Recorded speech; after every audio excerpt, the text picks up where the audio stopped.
المشاهدون الكرام، السلام عليكم ورحمة الله تعالى وبركاته. نشرة الأخبار من الفضائية الإريترية، وفيها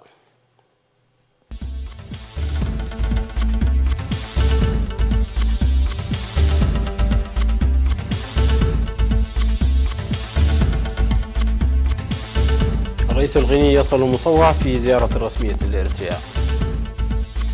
فخامة الرئيس السياسي يضع أكاليل الزهور على شهداء فنقل. الرئيس السياسي أفورقي يستقبل مفوض الاتحاد الأوروبي للتعاون الدولي والتنمية. مصر وفلسطينيين في مواجهات مع الجيش الإسرائيلي. اليونان توافق على انضمام مقدونيا لحلف شمال الأطلسي. وقتيل وجرحى باصطدام قطارين في برشلونة.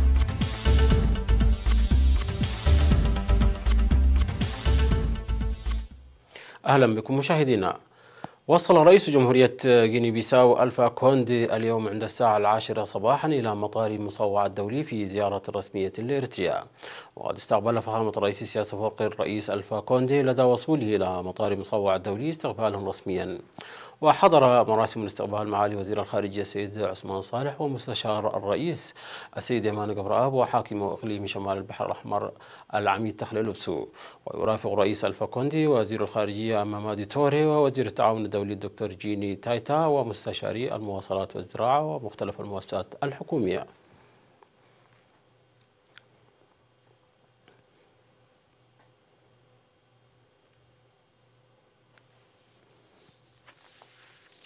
وضع فخامة الرئيس السياسي أفورقي صباح اليوم 9 من فبراير 2019 أكاليل الزهور على النصب التذكاري لشهداء عملية فنقل في طوالوت بمدينة مصوع بمناسبة الاحتفال بالذكرى 29 لعملية فنقل.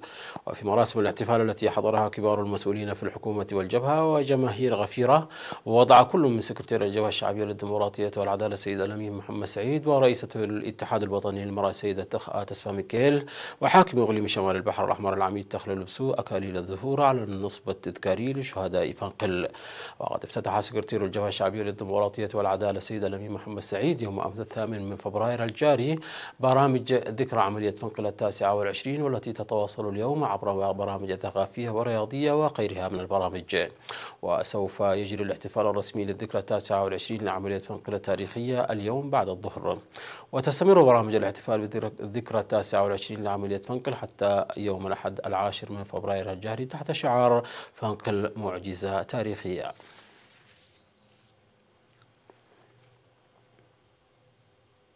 استقبل فخامة الرئيس السياسي أفورقي يوم أمس الجمعة 8 من فبراير مفوض الاتحاد الأوروبي للتعاون الدولي والتنمية السيد نيفين ميمكا، وتباحث معه حول علاقات التعاون بين إريتريا والاتحاد الأوروبي. وتركزت المباحثات بشكل خاص حول أجواء السلام التي تسود منطقة القرن الأفريقي واتفاق السلام بين إريتريا وإثيوبيا.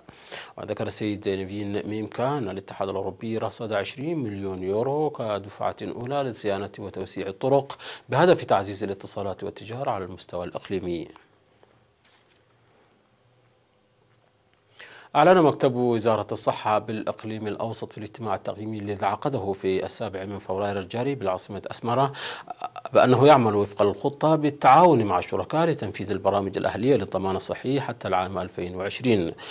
ذكر مسؤول المكتب في الإقليم الدكتور تسفاي سلمون في الاجتماع الذي شارك فيه حاكم الإقليم الأوسط اللواء رمضان عثمان أولياي، ذكر بأن حملة التطعيم ضد الحصبة والحميرة وتوزيع فيتامين A والتي جرت في نوفمبر الماضي من أنجح الأنشطة التي انتظمت عام 2018، حيث تم تطعيم أكثر من 99% من الأطفال. أوضح التقرير المقدم وجود 16 مؤسسة صحية للولادة في الإقليم وارتفاع نسبة الولادة في المؤسسات الصحية ب10% خلال العامين الماضيين فقط، إلا أنه صادف وفاة 3 من الأمهات أثناء الولادة في عام 2018، وسوف يجري العمل الجاد لتخفيض ذلك إلى مستوى الصفر. وأفاد الاجتماع بأن المديرية هي أدنى مستوى إداري وتنظيمي لتقديم خدمات صحية ناجعة، وسوف يتم وضع تنظيم جديد فيما يتعلق بالمكتب الصحي على مستوى المديريات في عام 2019، وقدمت معلومات مفصلة حول عملية تنظيم ذلك. وأجرى المشاركون نقاشا موسعا حول المعلومات المقدمة في التقرير، مقدمين آراء وتوصيات بناءة من ضمنها إيجاد حلول لقلة الأدوية وسيارات الإسعاف واتخاذ قرارات صارمة للحد من العادات الضارة وتعزيز حملات التوعية الجارية في الإصحاح البيئي وغيرها من الآراء والتوصيات. وفي الختام أشارت وزيرة الصحة السيدة أمينة نور حسين إلى أهمية العمل المنسق لإنجاز المهام الجارية، موضحة تقديم إيضاحات لكافة المديريات حول الخطة الموضوعة لإنشاء مكتب الصحة في تلك المديريات كافة، كما أكدت وضع برامج لتقديم خدمات صحية في المناطق البعيدة خلال هذا العام عبر العيادات المتحركة.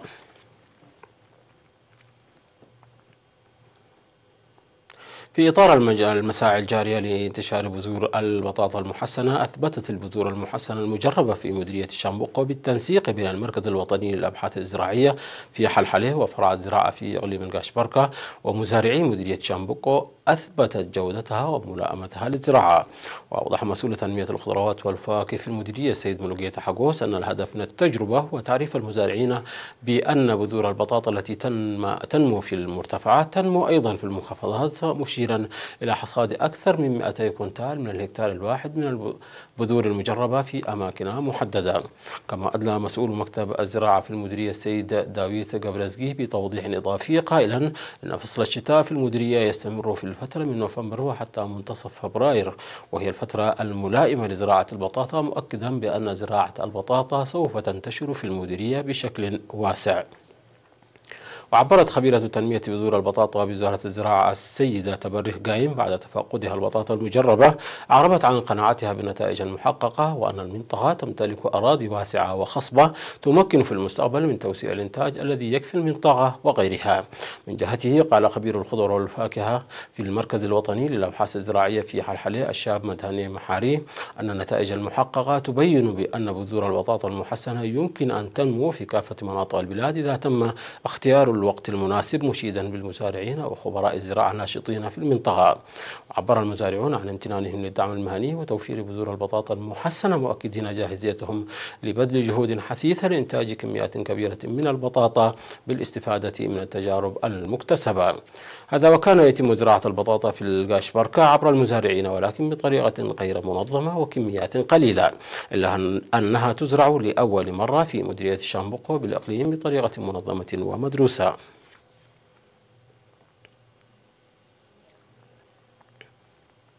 تسير المهام الجارية في العاصمة أسمر المتعلقة بصيانة مجاري الصرف الصحي وصيانة وسفلة الطرق بصورة جيدة، وبدأ العمل من أجل حل المشاكل التي كانت تسببها السيول المنحدرة من مديرية أخريا وأربعة أسمرة ومناطق غزة خانشة في مديرية أبا شاول والسوق العام في موسم الخريف. ولا زال يتواصل في مديرية براديزو من أجل صيانة مجرى ماء بلال الصرف الصحي الذي امتلأ منذ فترة طويلة بالطمي والغازورات وكان يؤثر سلبا على البيئة. وأوضح السكان بأن أنشطة الزراعة غير المنظمة الجارية في المنطقة كانت من أهم أسباب ذلك، إضافة إلى مياه الصرف الصحي، مناشدين بالعمل على إيقاف تلك الأنشطة. يذكر بأن العاصمة أسمرة تشهد حملة لتغيير أنابيب الصرف الصحي التي خدمت أكثر من نصف قرن وكانت تسبب المشاكل في موسم الخريف بأنابيب حديثة. وتتمثل عمليات الصيانة في تغيير الأنابيب القديمة التي يبلغ قطرها 30 سنتيمترا بأنابيب حديثة قطرها 60 سنتيمترا، كما يتم إنشاء صناديق كبيرة تساعد في عمليات البحث والصيانة.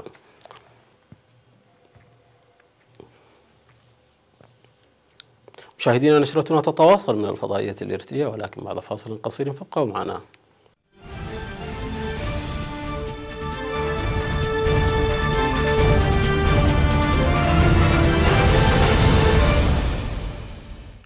وفي الشأن العالمي، قتل فتيان فلسطينيان برصاص الجيش الإسرائيلي في المواجهات التي اندلعت قرب السياج الحدودي شرق قطاع غزة خلال احتجاجات الجمعة 46 لمسيرات العودة، على ما أعلنت وزارة الصحة في القطاع الذي تديره حركة حماس. ولم يعلق الجيش على مقتل الفلسطينيين الاثنين، لكن متحدثا باسم الجيش قال في بيان له أن هناك حوالي 6700 متظاهر فلسطيني تجمعوا في عدة مواقع على طول السياج الأمني وقاموا بإلقاء الحجارة تجاه الجنود وألقوا عددا من العبوات الناسفة التي لم تتجاوز السياج الحدودي. وتابع أن الجيش الإسرائيلي رد باستخدام الوسائل المتبعة لتفريق المتظاهرين. وبحسب مصادر أمنية فلسطينية، فقد استخدم الجيش الإسرائيلي الرصاص الحي وقنابل الغاز المسيل للدموع لتفريق المتظاهرين. ولقي ما لا يقل عن 249 فلسطينيا مصرعهم بنيران إسرائيلية منذ بدء التجمعات الأسبوعية، وقد أطلقت النار على معظمهم خلال المواجهات، رغم أن آخرين أصيبوا بنيران الدبابات أو القارات الجوية، وقتل جنديان إسرائيليان خلال الفترة ذاتها. بعد تأجيل طلب الانضمام لسنوات، أصبحت اليونان يوم الجمعة أول دولة تقر بعضوية مقدونيا في حلف شمال الأطلسي، بعدما حل البلدان الشهر الماضي نزاعا على اسم مقدونيا استمر عشرات السنين. ووقع أعضاء الحلف اتفاقا مع مقدونيا الأسبوع الجاري بعد أيام من إقرار برلمان اليونان اتفاقا بين أثينا وسكوبي غير اسم مقدونيا إلى مقدونيا الشمالية.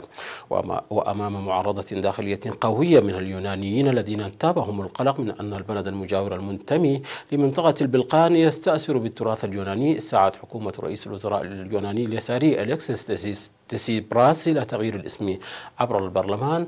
ووفقا لقواعد الحلف، فإن عضوية مقدونيا تحتاج الآن لموافقة كل الدول الأعضاء.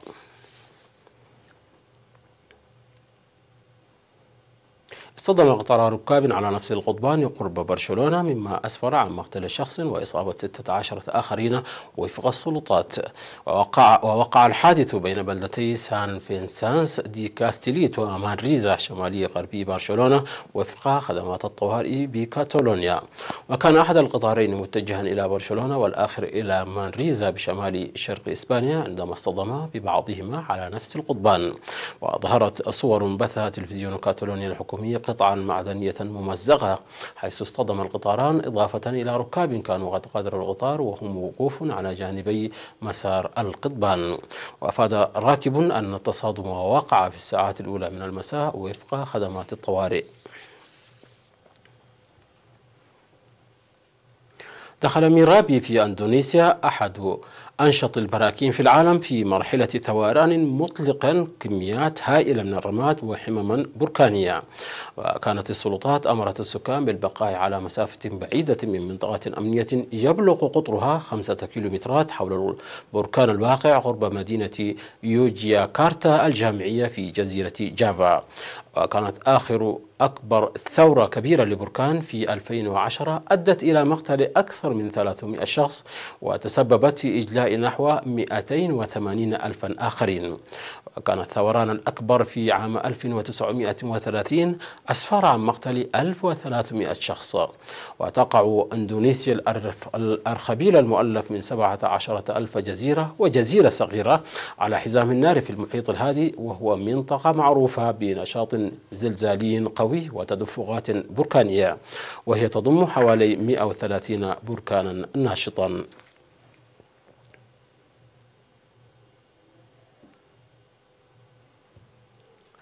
مشاهدينا، الرياضة بعد فاصل قصير أيضا، فابقوا معنا.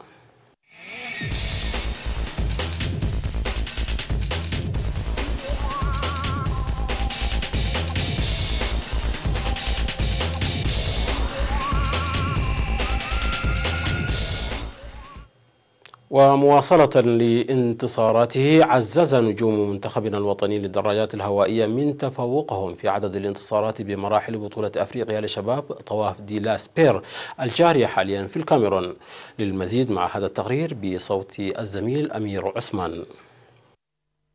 عزز نجوم منتخبنا الوطني للدراجات الهوائية من تفوقهم في عدد الانتصارات بمراحل بطولة أفريقيا للشباب طواف لي سبير الجارية حاليا بالكاميرون. واختتمت مرحلة أمس الجمعة التي امتدت لمسافة 150 كيلومترا تتويج إريتريا عبر ناتنائيل مبراهتوم الذي حاز على المركز الأول بعد أن قطع المسافة في ظرف زمني قدره 2 ساعات و21 دقيقة و58 ثانية بمعدل سرعة وسطي استقر عند 44.6 كيلومتر في الساعة الواحدة. وجاء دراج منتخب البرتغال فرانسيسكو كامبوس بالمرتبة الثانية، متقدما على دراج منتخبنا الوطني الآخر ناتنائيل تصفاتين الحائز على المرتبة الثالثة، فيما نال يعقوب دبساي المرتبة الرابعة. وبفارق 20 ثانية ذهب المركز الثامن عشر لفيليبوس قبرآب عضو منتخبنا الوطني، ومركزين 23 و24 لكل من روبيل تولدا ودانيال هابتا ميكيل على التوالي، اللذان سطعا بشكل خاص خلال هذه المرحلة بفضل أدائهم الجماعي المتميز. إثر هذه المرحلة لم يتغير الكثير على مستوى الأقمصة الشرفية والترتيب العام، حيث بقت الصدارة والقميص الأصفر مع النجم منتخبنا الوطني يعقوب دبساي متفوقا على زميله ناتنائيل مبراهتوم بفارق 39 ثانية. وعلى صعيد القميص الأخضر حافظ يعقوب دبساي على مركزه الأول بجمعه 71 نقطة.